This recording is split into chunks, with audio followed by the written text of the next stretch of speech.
Good morning. It is just gone 6 a.m. Yep, we're just about to go to work. We want to go early today because it's going to be a scorcher. So we're going to try and go early and come back early. Luckily, where we're working at the moment, the house is empty because it's going to be a holiday home. So we're doing some work on it to get it up together, so it's going to be ready for the family to come and stay in. Brendan is outside. We're not even, we're going to work in about 5 minutes, and Brendan is outside weeding. It's just a glorious backdrop. It's gorgeous, but I just got to show you. Hang on, I'll turn the camera around.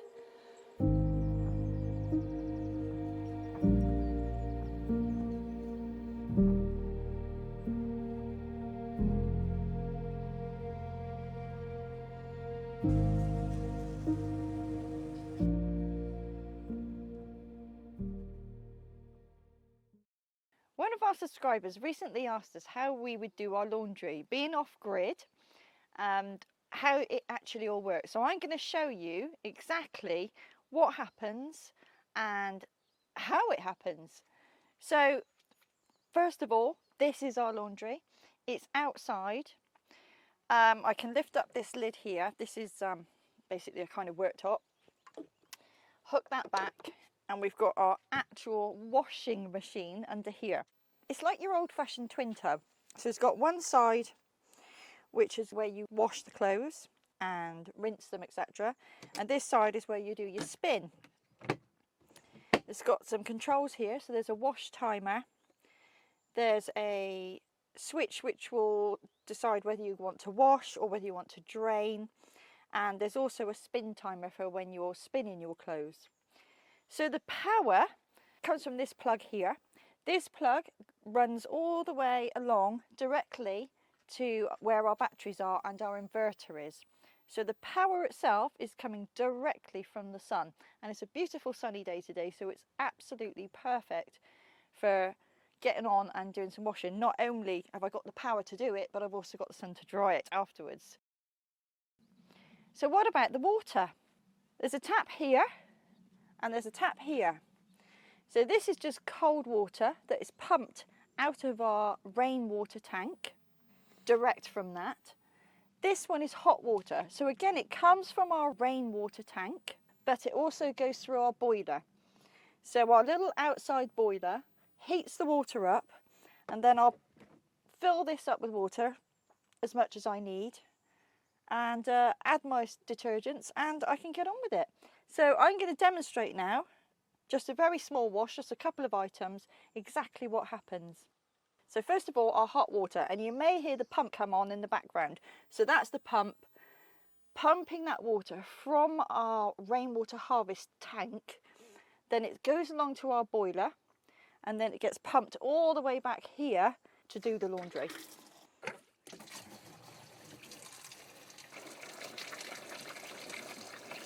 So I'm going to add our laundry detergent now. And we've got some little cups out here. And this is, I'm not going to say the brand, but it's a well-known eco-friendly washing detergent.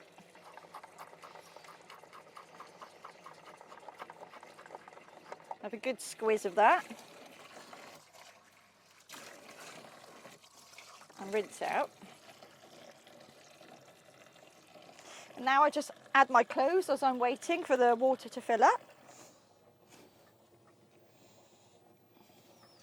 Just a towel and a couple of t-shirts. Not too much this time.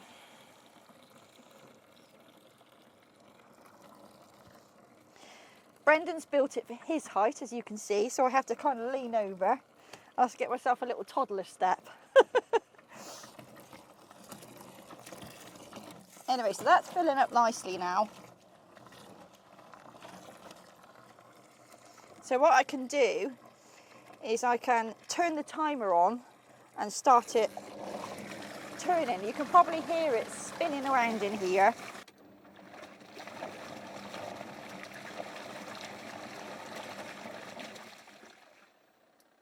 I'll give that a few minutes, then we'll come back and we'll go on to the next step.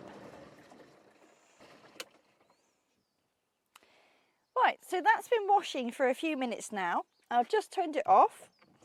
And what I need to do is all that water needs to drain away. So I'll put it on to drain, and you'll probably hear that as well. Very quietly maybe. But it's draining, it's being pumped out of the machine into our normal drainage system. So once that's all drained, I will add some fresh cold water, again from our water tank, into the washer with some eco-friendly conditioner. So it helps the clothing smell nice and makes them a little bit softer.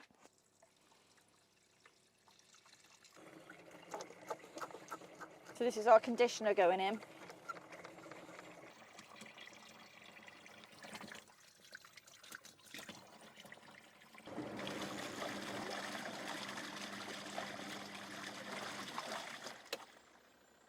Right, so I'm happy that that's long enough for them to have had a little rinse around. So it's time for me to drain again.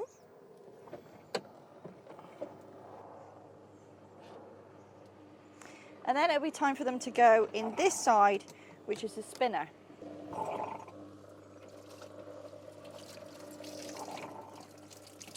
So as you can see, they are soaking wet.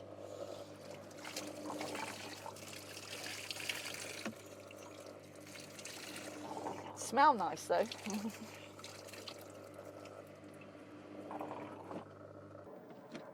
Right, so what we do with this can be a little bit temperamental. It likes to be just so it will spin properly. But close that, just put our little spin timer on, and off it will go.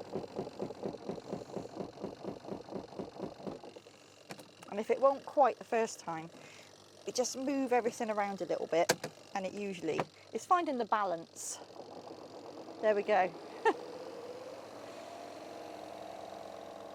And that literally needs seconds. It hardly needs any time whatsoever to spin all that water out of there. There we go. And you'll see, obviously it went in there absolutely sodden. It's almost dry. It's so good. So impressed with that. Let's turn that off. That's just the timer running. So that's ready now to go on the washing line. In fact, honestly, it feels so dry I could almost put it on.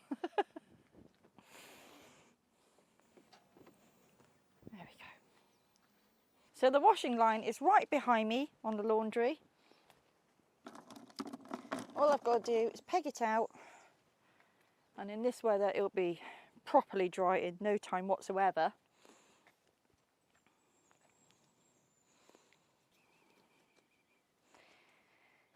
So there you are. That's the whole process from the start to the finish. So we wash the clothes. I have got a big sink there where I can pre-soak things if anything's particularly grubby, which we do get pretty grubby here working on the land and in our job. Then it's just into the washer, give it a wash, give it a rinse, put it into the spinner, spins most of the water out, put it on the line, and there you go. So the weather that we've had really dictates how we do our laundry. So the sun obviously provides the power for the washing machine, so it's ideal if the sun is out that day. Also, it's, as everybody knows, it's much better for drying your clothes. The other thing is that obviously we have to take into account is how much water we've got. So I wouldn't be doing all this washing if I didn't have plenty of water in the tank. And we've had lots of rain over the past week or two, so I've got no worries about that whatsoever.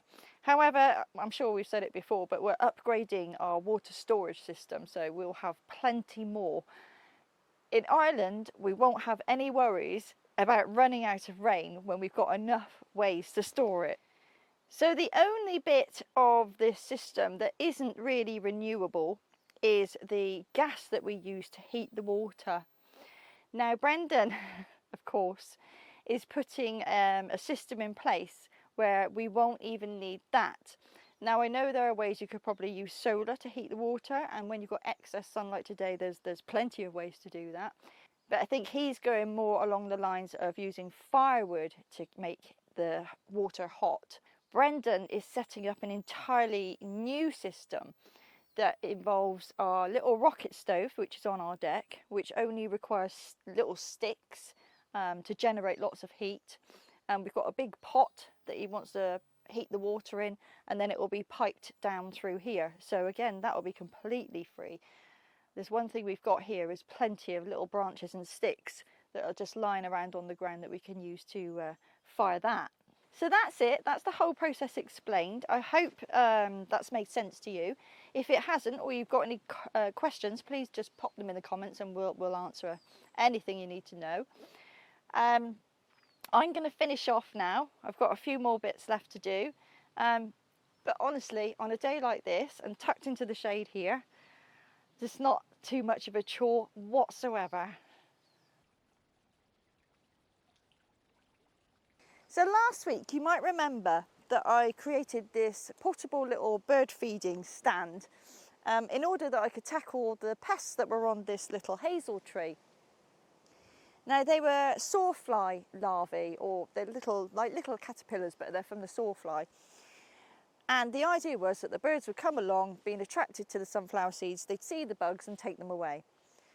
So I left it here, went off to get my camera, and I thought, brilliant, I can take some footage of that exact thing happening. But there's good news and bad news. So the bad news is I didn't capture any footage whatsoever. And the good news is because it worked so effectively that by the time I'd come back, and I'm talking between 10 and 20 minutes, all of the sawfly caterpillars were gone. So I'm really absolutely chuffed that it's been so successful, and highly recommend it to anybody else who's got this problem. You don't need to spray them, you don't need to do that horrible thing where you go off and squish them or anything like that. And I'm so pleased that I'm going to go and take this one, because I've got another little hazel tree over there which has also got sawfly caterpillars. They're a bit smaller, but I'm hoping it will still have the same effect. I'm going to pop it there and hopefully get the same result. So brilliant. It's Saturday, 7 o'clock in the morning. We've just come out to the cottage. We've had quite an exhausting week.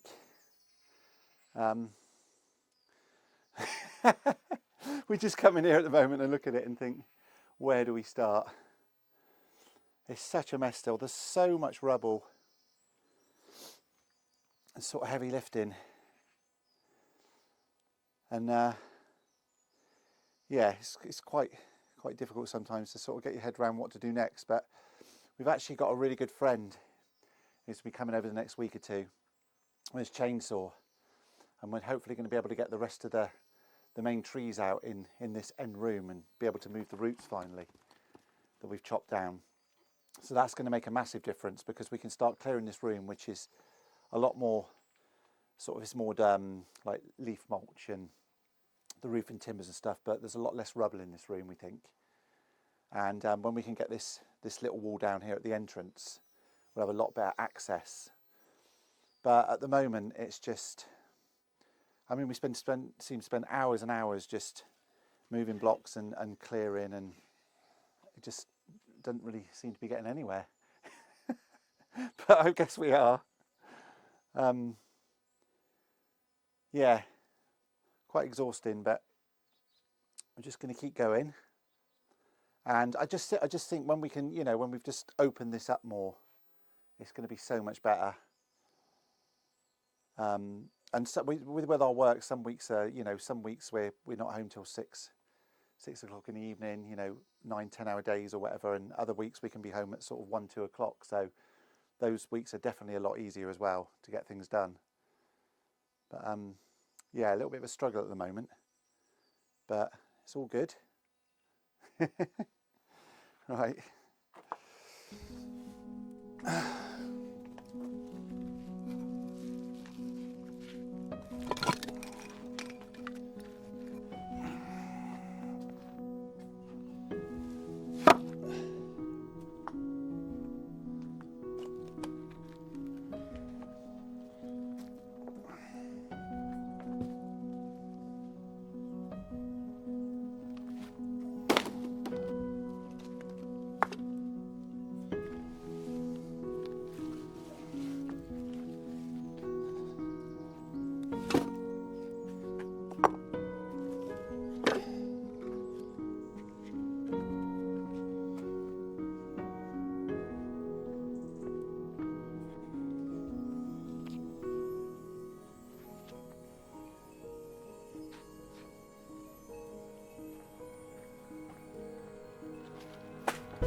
Left me gloves at work.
So something that I have to wrangle with myself quite a lot is my love of my 2 cats and also my love of wildlife. Now, Marley's quite elderly. I think he's about 16 years old now, so he's in his like equivalent of being in his 80s. So he just kind of wants to chill out and relax, and he's not really interested in hunting anymore. And Daisy, however, is about 8 years old, and she's got a strong hunting urge still, I'm afraid. And as a cat lover, I want to give her freedom. I want her to be able to just go wherever she wants. But also, I don't want her to be catching birds, and I don't want her to be catching the rodents. I'm quite happy for them to be a deterrent from coming into the house, but I don't necessarily want her killing them. Now, there are some things that I've put into place to help minimise any wildlife damage. The first is keeping her in at night, and that's just simply with a cat flap. So we've got a lockable cat flap. Once she's locked in at night after her tea, she can't go out until the following morning when she's had her breakfast, and that's obviously in the daylight hours. So the birds at dusk and dawn certainly have a much better chance if she's locked away. She hates it, mind. She really hates it. She'll come in and she'll start crying, going up to her little bedroom and meowing and crying for about 10 minutes, and then she settles down and goes to sleep. But anyway, yeah, so also she has a bell on her collar. So that's like a little early warning alarm system for any prey that she's trying to sneak up on. She's actually up on the roof right now. Oh dear, she's earwigging what I'm saying. Do you know I'm talking about you? Yeah, so she has the bell and collar, which are the early warning system. So if she's trying to move and stalk up quietly, it'll give her away. The other thing is in an area like this where I've got a little bird feeder in the tree up here, because it's a nice safe area for the birds. They feel safe because it's tucked in the tree and there's a bush behind, etc. It's good cover from any birds of prey that come along. So I put this mesh around the bottom, so she can't just creep up in the grass and ambush them. If she was to try and get to them, she'd have to try and leap over this little fence first, and by the time she's even got halfway up, the birds will have flown away. So there are some things I do try and do to combat her natural wild urges. She does occasionally catch a mouse, and usually what she'll do is she'll go into the herb bed with it, and at that point I've usually spotted what she's up to, because I know what her behaviours are when she's like that, and I'll go and rescue it and shut her in for a bit. But she rarely, very, very rarely gets a bird, and that makes me very happy. I feel content with myself that I've done my job as a responsible cat mummy and made sure she isn't too destructive to the local wildlife. But yes, as it certainly is something that as a cat mum, you do have to think about.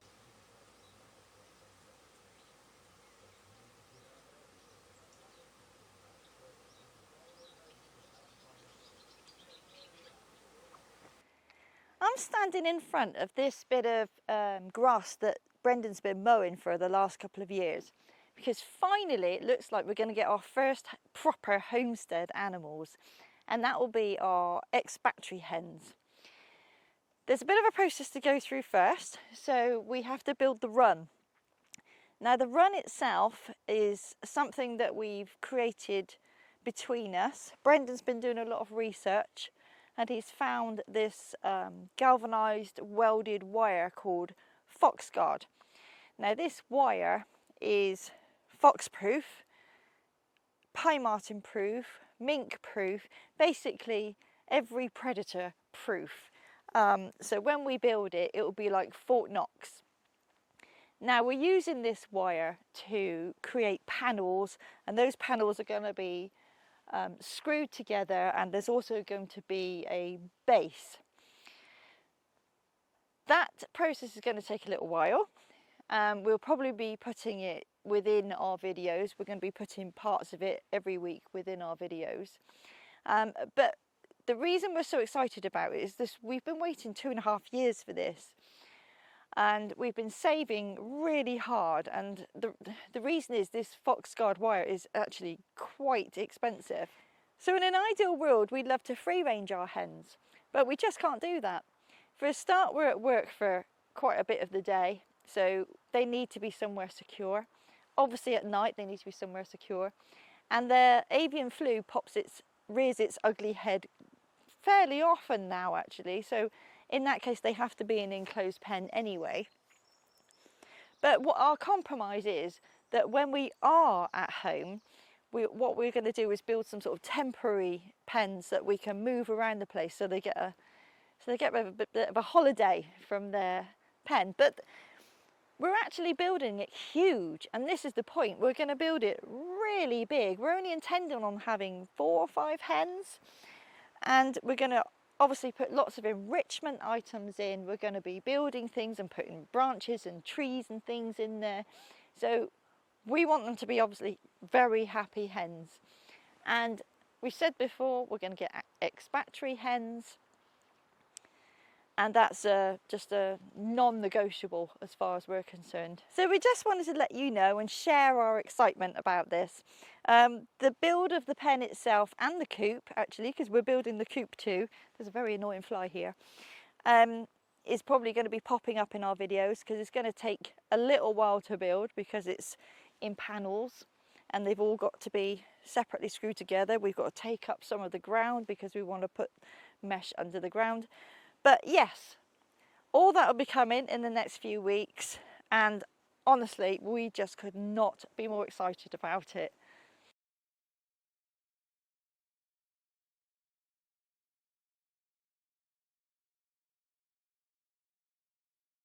I'm really chuffed with how my hostas are looking this year. I've only got these 2, and I'm offering them all the protection I possibly can from the slugs. So I made this trough some time ago, filled it with water, so in effect it's a moat.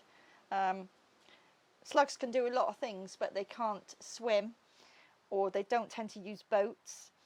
So because of that, they are completely bite free. There's no holes, no tattered leaves. They're starting to flower now. If I was to put them in the ground, they wouldn't last 5 minutes. And I obviously refuse to use those horrible pellets. So yeah, really happy. They just look fabulous. So that just about wraps it up for this week. I'm sitting here alone because Michelle's currently in the UK visiting family, as we've just had a new grandson, so really exciting times. She's having a wonderful time, but I'm really missing her. Unfortunately, I had to stay here and work. But also on Saturday, it's her birthday, and I won't get to see her. And it's also the 5-year anniversary of when we first met, had our first date. So, and also on the same day was when Millie, our granddaughter was born. So a real special day. So it's just not the same here on my own without her. When I think what we've done over 5 years, it's just incredible. Building a tiny home, moving to Ireland, setting up everything we're doing here, now doing the cottage and just about to get our animals. It's just incredible. A real journey, and I just couldn't be happier. So I miss you, darling. Looking forward to seeing you soon. And to everyone else, we'll see you next week.